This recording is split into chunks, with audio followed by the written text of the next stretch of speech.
You can't be surprised that you get shin splints when you run if you can't hit our target of 20 reps with 20% of your body weight loaded in your tibialis raises. I still remember when I used to have shin splints for over 2 years, and back then I couldn't even run a kilometer without them flaring up. And it's no coincidence that back when I was getting shin splints, not only could I not do 20 reps with 20% of my body weight loaded, but my shins were so weak that I could barely even lift my feet off of the ground like this with no weights at all. But the good news is that now we have a way that you can take tight and weak shins and build them up measurably, just like I did. I started with what is now called the Unlock program, where twice a week we're aiming for 2 sets of 25 reps, just trying to pick your feet off the ground. And the best part is that you can do this from home because all you need is a wall, and you can measurably scale it by just moving your feet closer to the wall to make it easier, because you'll notice that you don't need to pick up your feet as high, as you get stronger, you can start moving your way out and picking up your feet. And here you have to go through a lot more range of motion, so it demands more strength from your shins. My recommended route is week 1, starting with your feet close. See if you can get your 2 sets of 25 reps in, and then as the weeks go on, gradually move your feet out further. From that point, we move into the rebuild program, where we can take our shin protection and level it up even further. Here's the key concept for the rebuild program. When we run, we don't just need shin strength, but we need shin endurance,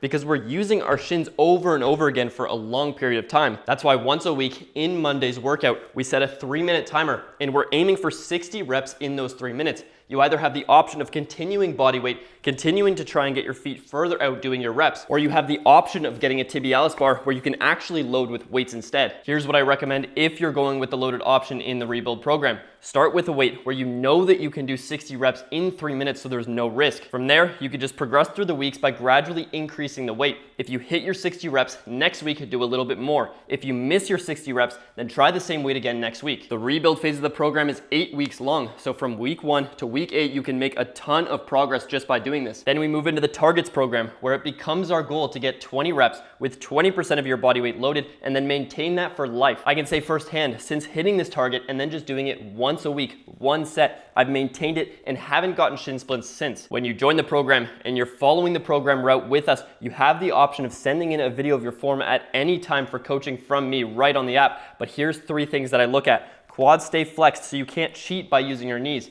Then it's full stretch at the bottom, so you can fully stretch the shin muscle and get strong through its full range of motion. And then it's just controlling through the entire rep. So if you're anything like me, the day that you decide to start rebuilding your shins becomes the day that you can get back to running and reclaim the ability to run without getting shin splints.